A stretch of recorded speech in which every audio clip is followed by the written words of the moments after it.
الرحمن الرحيم إن الحمد لله نحمده ونستعينه ونستغفره ونعوذ بالله من شرور أنفسنا وسيئات أعمالنا من يهده الله فلا مضل له ومن يضلل فلا هادي له وأشهد أن لا إله إلا الله وحده لا شريك له وأشهد أن محمدا عبده ورسوله يا أيها الذين آمنوا اتقوا الله حق تقاته ولا تموتن إلا وأنتم مسلمون يا أيها الناس اتقوا ربكم الذي خلقكم من نفس واحدة وخلق منها زوجها وبث منهما رجالا كثيرا ونساء واتقوا الله الذي تساءلون به والأرحام إن الله كان عليكم رقيبا يا أيها الذين آمنوا اتقوا الله وقولوا قولا سديدا يصلح لكم أعمالكم ويغفر لكم ذنوبكم ومن يطع الله ورسوله فقد فاز فوزا عظيما أما بعد فإن أصدق الحديث كتاب الله وأحسن الهدي هدي محمد صلى الله عليه وعلى آله وسلم وشر الأمور محدثاتها وكل محدثة بدعة وكل بدعة ضلالة وكل ضلالة في النار. Alhamdulillah, kita bersyukur pada Allah Subhanahu wa taala pada malam ini, malam Rabu 25 Rabiul Awal 1437 Hijriah, kita kembali duduk bersama untuk mengkaji ayat-ayat suci Al-Quran dan hadis-hadis Rasul sallallahu alaihi wa ala alihi wasallam, yaitu membaca kitab Riyadhus Shalihin yang ditulis oleh Al-Imam Yahya bin Sharaf An-Nawawi rahimahullahu ta'ala. Salawat dan salam semoga selalu Allah berikan kepada Nabi kita Muhammad sallallahu alaihi wa ala alihi wasallam, pada keluarga beliau, para sahabat, serta orang-orang yang mengikuti beliau sampai hari kiamat kelak. Dengan nama-nama Allah yang husna dan sifat-sifat yang ulia, kita berdoa, Allahumma inna nas'aluka ilman nafi'an wa rizqan tayyiban wa amalan mutaqabbala. Wahai Allah, sesungguhnya kami mohon kepada Engkau ilmu yang bermanfaat, rezeki yang baik, dan amal yang diterima. Amin ya rabbal alamin.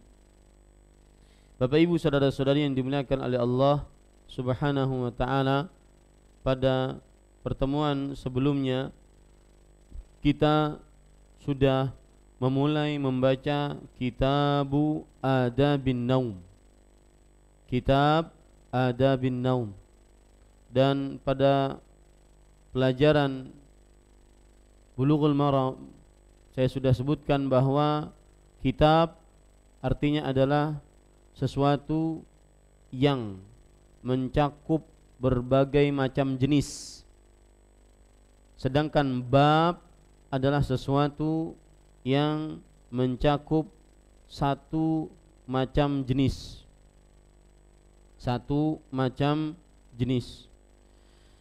Maka kita sudah memulai membaca beberapa hadis di dalam Kitabu Adabin Naum, kitab adab-adab tidur. Dan kita juga sudah membaca beberapa hadis yang berkaitan dengan Babu Adabin Naum wal ittija' wal qu'ud wal majlisi wal jalisi wal ru'ya. Bab adab tidur, berbaring, duduk, bermajlis, teman, dan bermimpi. Pada pertemuan sebelumnya kita sudah membaca hadis yang ke-814, kemudian 815, dan sampai di situ kajian kita pada pertemuan sebelumnya. Betul? Sampai 815. Sekarang 816. Taib. Kemudian kita sudah menghafal juga doa yang ada di dalam hadis ke-814 tersebut. Allahumma aslamtu nafsi ilaik wa wajjahtu wajhi ilaik wa fawwadtu amri ilaik wa alja'tu dhahri ilaik raghbatan wa rahbatan ilaik la malja'a wa la manja minka illa ilaik amantu bi kitabika alladhi anzalta wa nabiyyika alladhi arsalta. Dan ini salah satu adab tidur. Pada pertemuan sebelumnya kita sudah menyebutkan adab-adab tidur. Yang pertama yaitu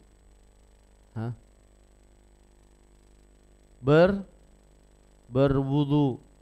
Yang kedua yaitu tidur di atas bagian tubuh yang kanan. Yang ketiga yaitu berdoa sebelum tidur.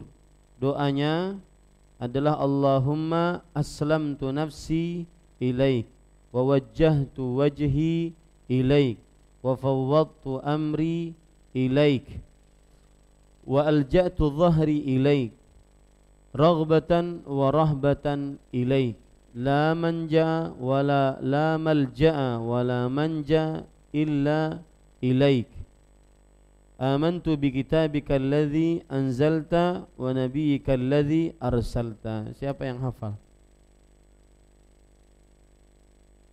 Nah.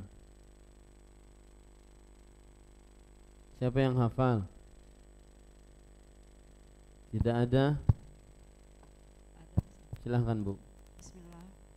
Allahumma aslamtu nafsi ilaik wa wajjahtu wajhi ilaik wa fawwadtu amri ilaik wa alja'tu zahri ilaik raghbatan wa rahbatan ilaik la malja'a wa la manja illa ilaik La malja'a wa la manja illa ilaik minka illa ilaik amantu bi kitabilladzi anzalta wa bi nabiyikal arsalta. Ahsanti, barakallahu laki. Siapa? Laki-laki. Ketahuan kada berdoaan. Gurih.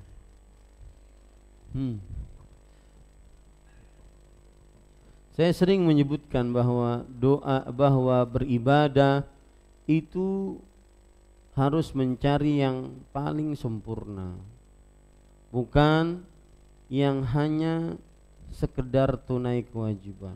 Kan cukup Ustadz bismika Allahumma amutu wa ahya. Ya cukup doa tidur, tetapi ada yang lebih panjang dan lebih bagus doanya. Nah, yang mau nyoba silahkan, Mas samping. Mas siapa namanya? Perkenalkan dirinya.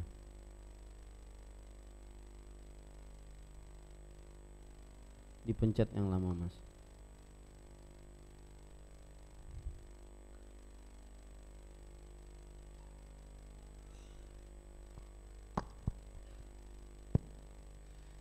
Nama Agus. Agus ya. Allahumma aslamtu nafsi ilaik wa wajjahtu wajhi ilaik wa fawwadtu amri ilaik wa alja'tu dhahri ilaik raghbatan wa rahbatan ilaik la malja'a wa la manja minka illa ilaik amantu bi kitabika alladhi arsalta amantu bi kitabika alladhi anzalta wa nabiyyika alladhi arsalta. Masya Allah, barakallahu lak. Ahsan. Man, siapa yang lain? Nah, ada yang lain? Ibu-ibu ada yang lain mau nyoba? Bapak-bapak, mas-mas. Sepekan berlalu, pekan depan saya akan tanya lagi. Pekan depan kada hadir ulun.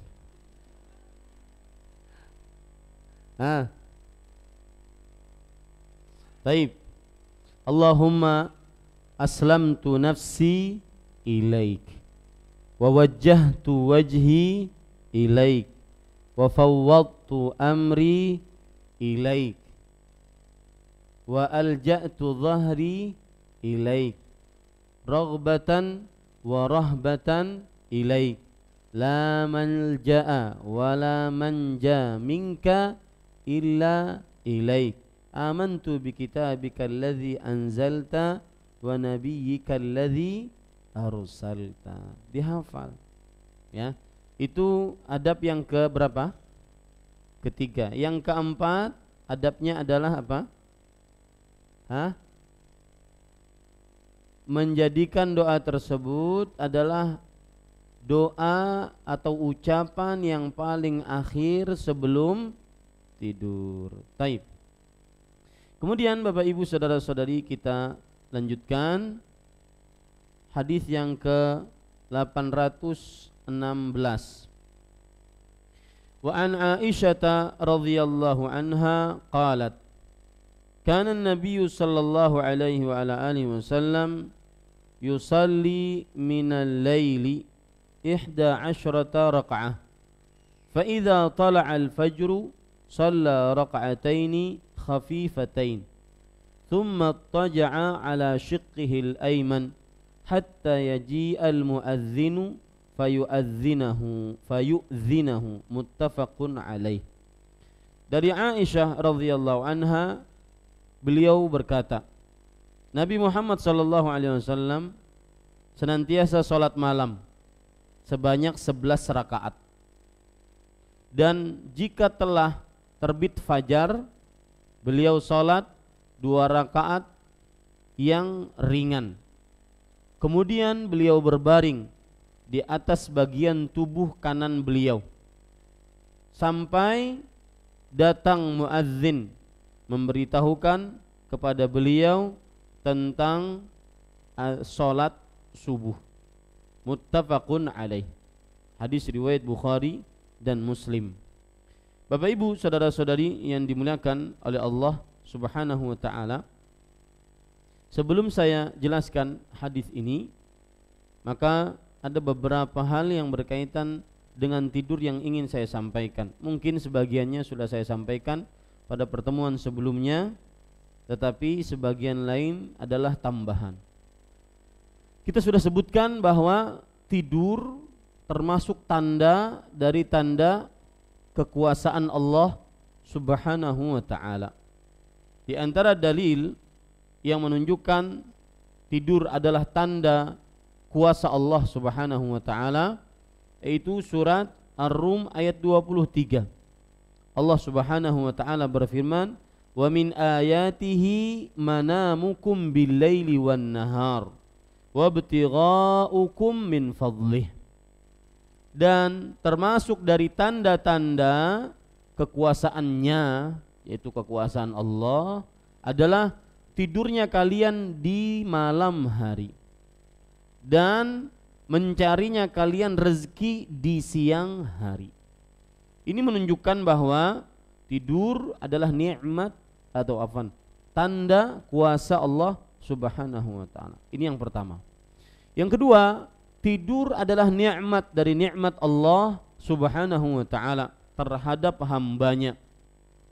Karena dengan tidur seorang hamba bisa beristirahat dari rasa capek yang telah dia lakukan, dari amal perbuatan yang telah dia lakukan.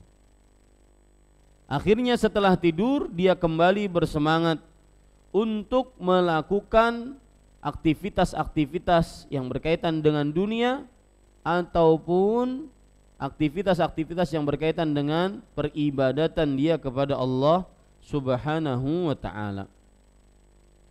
Ini yang kedua. Tetapi yang ketiga, tidur juga merupakan kekurangan dari satu sisi. Tidur juga merupakan kekurangan dari satu sisi. Kenapa demikian? Oleh karenanya Allah Subhanahu wa ta'ala meniadakan dari dirinya tidur. Karena dia sifat yang menunjukkan kepada kekurangan. Ya. Jadi ini poin ketiga tentang tidur. Tidur dari satu sisi dia merupakan kekurangan. Allah Subhanahu wa taala berfirman dalam surah Al-Baqarah ayat 255, ayat kursi, Allahu la ilaha illa huwal hayyul qayyum la ta'khudhuhu sinatun wala naum.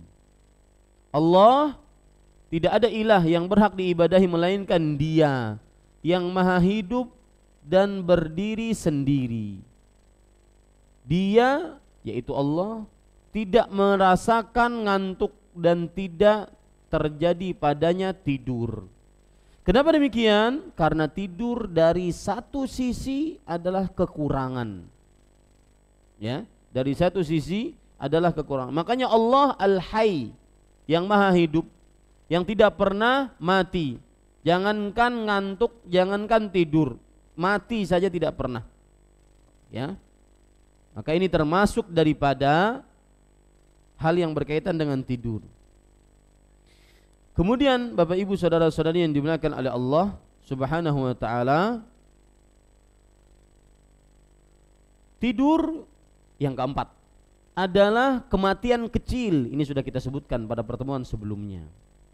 Surat Az-Zumar ayat 42 Allah berfirman, Allahu yatawaffal anfusa hina mautiha. Allah mewafatkan jiwa seseorang ketika matinya. Nah, ini kematian besar. Ya, ini kematian besar. Wallati lam tamut fi manamiha.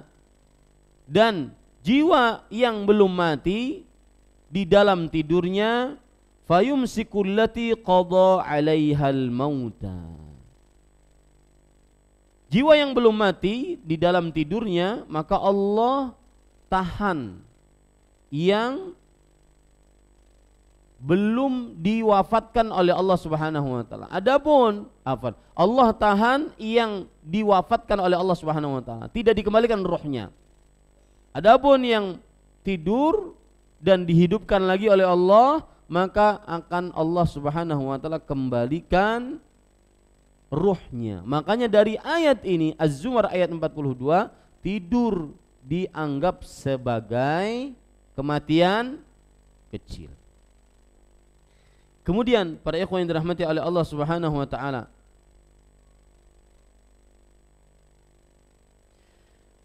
yang kelima berkaitan dengan tidur. Tidur adalah terdapat di dalamnya pelajaran tentang kekuasaan Allah dalam menghidupkan yang mati di hari kiamat. Ini pelajaran menarik. Siapa yang ingin melihat bagaimana Allah Subhanahu wa taala menciptakan atau menghidupkan manusia di hari kiamat setelah kematiannya, maka perhatikanlah orang yang bangun tidur.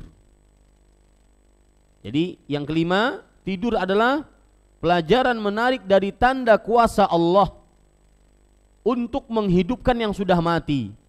Siapa yang ingin melihat bagaimana Allah Subhanahu wa taala menghidupkan orang yang sudah mati di hari kiamat, maka lihatlah orang yang bangun tidur. Ini para ikhwah yang dirahmati oleh Allah Subhanahu wa taala. Baik, itu beberapa tambahan. Sekarang kita kembali ke hadis kita. Hadis 816. Aisyah radhiyallahu anha berkata, ma'ruf sering kita lewati sahabat Aisyah, Ummul Mukminin, ibunya kaum beriman, istri Nabi dunia akhirat, radhiyallahu anha wa ardhaha. Dan seorang wanita yang terkenal dengan sedekahnya, terkenal dengan ibadahnya, terkenal dengan sabarnya, terutama tatkala beliau dituduh menjadi berzina dengan Sofwan bin Mu'attal As-Sulami. Sabar, dan sabar itu perlu usaha. Ya, sabar itu perlu usaha. Man yatasabbar yusabbiruhullah, sebagaimana dalam sebuah hadis. Barang siapa yang berusaha sabar, maka Allah akan memberikan dia punya sifat sabar. Dan Aisyah radhiyallahu anha sabar dengan kejadian tersebut. Kemudian Aisyah terkenal juga dengan sifat tawadhu'. Ketika ada ayat turun dalam surat An-Nur menceritakan tentang bebasnya Aisyah radhiyallahu anha dari segala macam tuduhan keji yang dituduhkan oleh orang-orang munafik, maka beliau, padahal itu ayat turun dari 7 petala langit, langsung Allah yang menurunkan, ya, memberitakan bebasnya Aisyah radhiyallahu anha dari segala macam tuduhan. Tapi beliau kemudian tidak menyombongkan diri, tetap merunduk, tetap rendah hati, ya, bahkan beliau menyudutkan diri beliau sendiri. Ini akhlak yang patut kita contoh.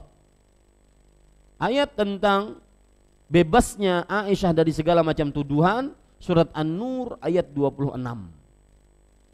Jadi Aisyah terkenal dengan beberapa sifat yang sangat luar biasa. Sifat yang sangat menarik dari Aisyah dan patut dicontoh oleh kaum muslimah dan juga oleh para orang tua agar mempersiapkan anak-anak perempuannya, yaitu wanita yang penuh dengan ilmu agama. Bahkan Imam Az-Zahabi mengatakan, lau zina atau lau wuzina ilmu Aisyah bi'ilmi jami'in sairin nisa la fuddila ilmu Aisyah. Kalau seandainya ditimbang dalam satu timbangan ilmu Aisyah dengan ilmu seluruh ilmu perempuan muslimah dari mulai Hawa sampai manusia muslimah yang terakhir, maka niscaya ilmu Aisyah radhiyallahu anha lebih besar, lebih tinggi dibandingkan ilmu seluruh wanita. Para ulama berbeda pendapat. Dari sini para ulama berbeda pendapat, mana yang lebih utama, Khadijah kah atau Aisyah radhiyallahu anha kah? Siapa yang lebih utama? Aisyah. Ada yang berpendapat Khadijah. Maka para ulama berbeda pendapat. Ada yang mengatakan Khadijah lebih utama, ada yang mengatakan Aisyah lebih utama. Rasulullah SAW pun bersabda dua-duanya, khairu nisa'il alamin, sebaik-baik wanita semesta alam, dari mulai Hawa sampai wanita terakhir, Khadijah diantaranya adalah Khadijah, sebaik-baik wanita semesta alam. Nabi Muhammad SAW menyebutkan Maryam, kemudian Asia, kemudian Fatimah, kemudian Khadijah. Sedangkan untuk hadis Aisyah radhiyallahu anha, Rasulullah SAW bersabda, fadlu Aisyata ala sairin nisa kafadli tharidi ala sairi ta'am. Keutamaan Aisyah dibandingkan seluruh wanita seperti keutamaan makanan tharid. Tharid itu makanan bubur campur daging campur kuah-kuahnya kareh. Nyaman pokoknya. Ya, itu makanan yang paling lezat di tengah orang Arab pada masanya. Dibandingkan seluruh makanan. Nah, kata-kata seluruh ini sebagian ulama berpendapat Aisyah lebih utama dibandingkan seluruh perempuan. Wallahu alam, pendapat yang paling proporsional, adil adalah Khadijah memiliki keutamaan yang tidak dimiliki oleh Aisyah. Karena Khadijah wanita paling pertama beriman. Khadijah yang menenangkan Rasulullah, Khadijah yang membela Rasulullah sallallahu alaihi wasallam, Khadijah yang berjuang dengan harta dan nyawanya. Dan Aisyah memiliki keutamaan yang tidak dimiliki oleh Khadijah, yaitu kemudian Khadijah adalah satu-satunya istri Nabi yang melahirkan anak-anak dari Rasul sallallahu alaihi wasallam, tidak dimiliki oleh Aisyah radhiyallahu anha. Makanya Aisyah radhiyallahu anha memiliki keutamaan yang tidak dimiliki oleh Khadijah. Apa itu? Aisyah radhiyallahu anha, istri Nabi yang paling dicintai oleh Rasulullah sallallahu alaihi wasallam. Yang kedua, Aisyah radhiyallahu anha, istri Nabi yang paling berilmu di antara seluruh istri Nabi. Yang ketiga, Aisyah radhiyallahu anha, dan ini yang paling penting, adalah pewaris Nabi yang menyampaikan ilmu-ilmu Rasulullah sallallahu alaihi wasallam yang tidak dilakukan oleh Khadijah. Maka pendapat yang paling proporsional adalah Khadijah memiliki keutamaan yang tidak dimiliki oleh Aisyah. Aisyah memiliki keutamaan yang tidak dimiliki oleh Khadijah selama 40 tahun. Ya, ini Bapak Ibu, saudara-saudari yang dimuliakan oleh Allah Subhanahu wa taala. Baik, kita lanjutkan. Dari Aisyah radhiyallahu anha qalat. Sebelum itu saya ingin mengingatkan, di sinilah letak sesatnya kaum Syiah Rafidhah. Sesatnya, dan tidak boleh ragu-ragu akan kesesatan mereka. Ya, sesatnya kaum Syiah Rafidhah, dan tidak boleh ragu-ragu akan kesesatan mereka. Ini akidah Ahlus Sunnati wal Jamaah. Kita mempertahankan akidah ini berdasarkan Al-Quran dan Sunnah, walau nyawa taruhannya. Di sinilah letaknya sesatnya kaum Syiah Rafidhah yang menghina Aisyah, mencela Aisyah, menyudutkan Aisyah, mengata-ngatai Aisyah radhiyallahu anha ummul mukminin. Cukup Rasul sallallahu alaihi wasallam beliau beristrikan Aisyah radhiyallahu anha. Itu cukup, kafa biha syarafan wa nublan. Cukup bagi beliau, itu sebuah kemuliaan dan sebuah keagungan yang dimiliki oleh Aisyah. Beliau mengatakan, anti zaujati fid dunya wal akhirah. Engkau adalah istriku di dunia dan di akhirat. Mustahil jika Aisyah radhiyallahu anha wanita yang buruk, maka akan menemani Rasul sallallahu alaihi wa ala alihi wasallam. Ya. Kemudian Aisyah radhiyallahu anha bercerita, kana Nabi sallallahu alaihi wasallam yusalli minal lail 11 rakaat. Nabi Muhammad sallallahu alaihi wasallam salat, senantiasa salat. Apabila ada dalam bahasa Arab kana, kemudian setelahnya itu adalah fi'il mudhari', maka menunjukkan yadullu 'ala at-tiqrar wal kathrah. Kana plus fi'il mudhari'. Kana fi'lu mudhari'un, atau kata kerja langsung. Bahasa Arabnya present, bahasa Inggrisnya present. Nah, apabila ada kana kemudian setelahnya fi'il mudhari' sebagaimana dalam hadis kita, kana an-nabiyyu sallallahu alaihi wasallam, Nabi Muhammad sallallahu alaihi wasallam yusalli. Lihat di dalam buku kita, yusalli. Betul enggak? Kana an-nabiyyu sallallahu alaihi wasallam yusalli. Nah, ini ada kana, maka ini menunjukkan kepada sering, sering, kemudian diulang-ulang. Artinya begitulah kebiasaan siapa? Rasulullah sallallahu alaihi wa ala alihi wasallam. Makanya terjemahannya, Nabi Muhammad sallallahu alaihi wasallam senantiasa salat di malam hari sebanyak 11 rakaat. Itu kebiasaan Rasul sallallahu alaihi wasallam. Bahkan dalam hadis Aisyah riwayat Bukhari, Rasul sallallahu alaihi wasallam ketika Aisyah ditanya, "Kaifa kana salatu Rasulillah sallallahu alaihi wasallam bil-lail?" Bagaimana salatnya Rasul sallallahu alaihi wasallam di malam hari? Maka Nabi Muhammad Aisyah radhiyallahu anha menjawab, "Ma kana Rasulullah sallallahu alaihi wasallam yazidu fi Ramadan wala fi ghairihi ala 11 rakaah." Rasul sallallahu alaihi wasallam tidak pernah menambah baik dalam bulan Ramadan atau selain bulan Ramadan lebih daripada 11 rakaat. Baik. Kemudian Bapak Ibu saudara-saudari yang dimuliakan oleh Allah, 11 rakaat itu bagaimana hitungannya? 2, 2, 2, 2, 2, 1. 8 digunakan untuk tahajud ataupun tarawih, dan 3 digunakan untuk salat witir. Fa idza tala'al fajru, kalau sudah terbit fajar, jadi setelah salat malam 11 rakaat, maka kadang-kadang ini hadis menunjukkan bahwa beliau salat malamnya sampai fajar. Ya, dan perlu diketahui bagi Rasulullah sallallahu alaihi wasallam, salat malam itu hukumnya wajib. Fa idza tala'al fajru, jika terbit fajar. Fajar ini yang dimaksud adalah fajar shadiq, fajar yang menunjukkan kepada salat masuknya salat subuh. Jika telah terbit fajar, beliau salat 2 rakaat ringan.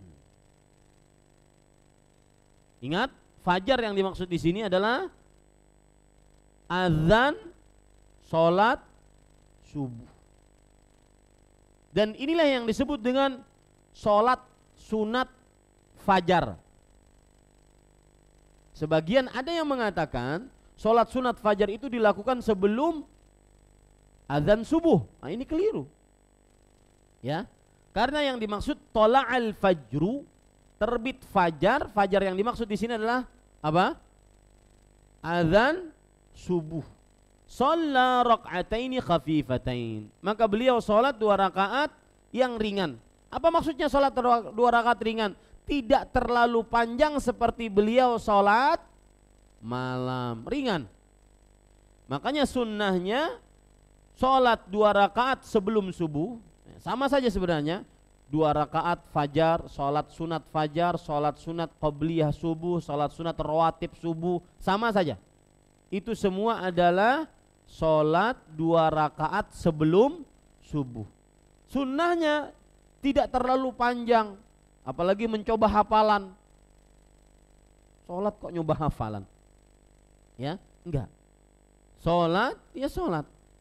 Kalau tatkala salat lupa, itu wajar orang lupa. Manusia masumiyal insanu illa linisyaihi.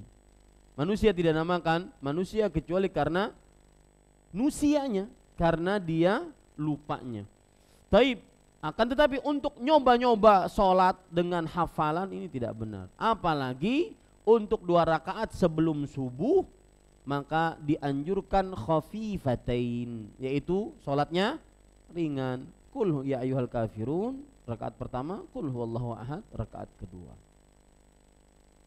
Itulah yang sering dibaca oleh Rasulullah sallallahu alaihi wasallam. Kemudian thumma taja'a ala shiqqihil ayman hatta yaji al muadzinu fayu'dzinahu. Kemudian beliau tidur di atas bagian tubuh beliau yang kanan. Jadi hadis ini sebenarnya sama adabnya, tidur di atas bagian tubuh yang kanan sampai datang muadzin memberitahukan tentang datangnya waktu sholat, yaitu iqamah. Orang sudah pada kumpul, ayo iqamah. Nah, di sini nanti timbul pertanyaan, itu tidur, apakah setelah tidur beliau langsung sholat atau berwudu dulu? Ya, nanti kita akan bahas. Yang jelas hadisnya seperti itu. Beliau tidur setelah sholat 2 rakaat sebelum subuh, tidur. Dan tidurnya ini bolehkah di masjid, Ustaz? Mengamalkan sunnah? Ya, datang ke masjid sidin, azan subuh, Robi azan subuh. Kemudian datang ke masjid 2 rakaat sebelum subuh. Lumayan di masjid Imam Syafi'i setengah jam. Tidur sedikit goring. Boleh tidak? Tidak ada yang melarang. Amalkan sunnah. Akan tetapi apakah pantas untuk di sini ataukah di rumah? Nah, seperti itu. Ya, hatta yadhi al muadzinu fayu'dzinahu, sampai datang seorang muadzin yang memberitahukan bahwa manusia sudah berkumpul ingin melaksanakan sholat subuh. Muttafaqun alaih. Muttafaqun alaih artinya apa? Disepakati atasnya. Maksudnya hadis ini disepakati oleh Imam Bukhari dan Imam Muslim untuk diriwayatkan di dalam kitab sahih mereka berdua. Taib. Pelajaran dari hadis ini yang pertama, kebiasaan Rasulullah sallallahu alaihi wasallam salat malam 11 rakaat. Kebiasaan Rasulullah sallallahu alaihi wasallam salat malam 11 rakaat. Yang kedua,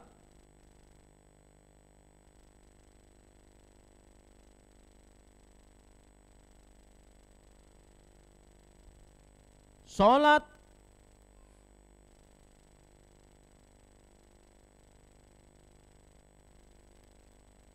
subuh mempunyai salat rawatibnya, yaitu sebelum salat subuh. Atau tulisannya lebih mudah begini, terdapat 2 rakaat salat sunnah sebelum salat subuh. Nah, begitu. Terdapat 2 rakaat salat sunnah sebelum salat subuh. Silahkan azan dulu. Baik, tadi sudah kita sebutkan faedah dari hadis. Yang pertama apa? Kebiasaan salat malam Rasul sallallahu alaihi wasallam berapa? 11 rakaat. Kemudian hadis faedah yang kedua yaitu bahwa sebelum salat subuh terdapat 2 rakaat sebelum subuh. Dan ini ya yang disebut dengan salat sunat fajar. Ya, jadi setelah ini jangan bingung lagi. Salat sunat fajar itu yaitu 2 rakaat sebelum subuh. Kenapa sih orang-orang bingung? Karena kadang-kadang mereka membaca hadis berbunyi rakaatal fajri khairun minad dunya wa ma fiha. 2 rakaat sebelum subuh lebih baik daripada dunia dan seisinya. Maka 2 rakaat sebelum subuh ini atau disebut dengan 2 rakaat fajar ini adalah 2 rakaat setelah azan subuh, bukan sebelum azan subuh. Taib. Faedah yang ketiga, anjuran untuk tidur setelah 2 rakaat sebelum subuh. Anjuran untuk tidur setelah 2 rakaat sebelum subuh. Tetapi, nah ini ingat. Tetapi bagi yang sholat malamnya terlalu capek, adapun yang hendak memadar pulang jangan. Ya. Dan itu disebutkan oleh para ulama. Saya bacakan yang saya sebutkan tadi, disebutkan oleh Syekh Muhammad ibn Shalih Al-Utsaimin rahimahullah. Saya bacakan perkataan beliau. Was-sahihu ma qalahu huwa ma qalahu Syekhul Islam annahu idza kana al-insanu mut'aban min tahajjudihi fa innahu yastarih yattaju ala jambil aiman. Pendapat yang benar yang dimaksudkan dengan tidur setelah 2 rakaat sebelum subuh, sebelum sholat subuh adalah itu bagi orang yang dia ingin istirahat setelah dia terlalu capek malam harinya. Setelah dia tahajud, maka dia tidur sejenak untuk menghilangkan rasa capeknya. Wa hadza bi syart, dan ini dengan syarat alla yakhsha an taghlibahu naum fatafutuhu shalah. Dia tidak takut kalau ketiduran panjang yang menyebabkan nantinya ketinggalan sholat subuh. Maka ini kalau takut tidak boleh tidur. Ya. Kemudian ada penjelasan menarik juga dari Al-Hafidz Ibnu Hajar bahwa anjuran tidur setelah sholat 2 rakaat sebelum subuh tidurnya ini itu di rumah, bukan di masjid. Dan ini dilakukan oleh para ulama salaf, di antaranya Abdullah bin Umar radhiyallahu anhu. Saya bacakan perkataan beliau. Wa dhahaba ba'dhu salafi ila istihbabi fil bait. Artinya para ulama salaf berpendapat anjuran tidur sebelum sholat subuh sesudah mengerjakan 2 rakaat sebelum subuh adalah di rumah, dunal masjid, bukan di masjid.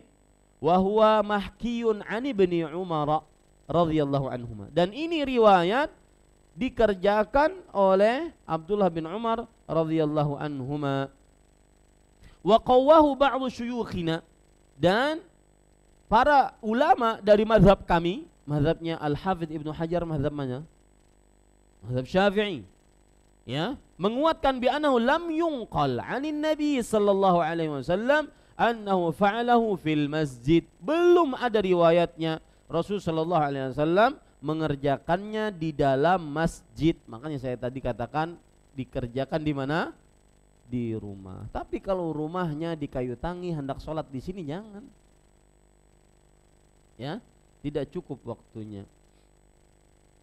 Ini Bapak Ibu, saudara-saudari yang dimuliakan oleh Allah. Bahkan disebutkan di dalam kitab Ibnu Abi Syaibah, Sahha Ali bin Umar radhiyallahu anhuma, an kana yahsibu ayyarmi bil hasa man yaf'alu fil masjid. Abdullah bin Umar radhiyallahu anhuma, beliau melempari dengan batu kerikil siapa yang tidur di waktu ini di masjid.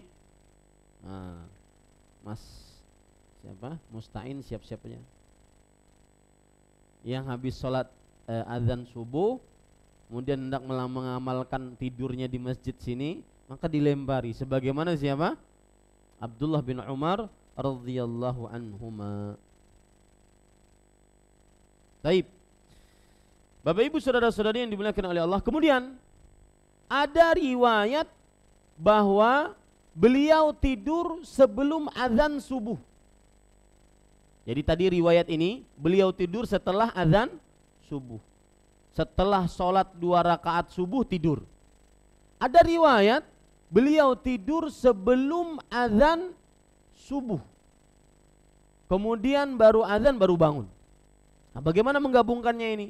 Maka jawabannya para ulama seperti Imam Nawawi mengatakan hadza bayanun lil jawaz. Ini adalah penjelasan untuk kebolehan. Kadang beliau terlalu capek sebelum azan subuh sudah tidur. Kadang beliau agak semangat sesudah azan subuh, sholat 2 rakaat sebelum subuh baru beliau tidur. Intinya kadang boleh tidur, kadang tidak tidur. Wallahu a'lam.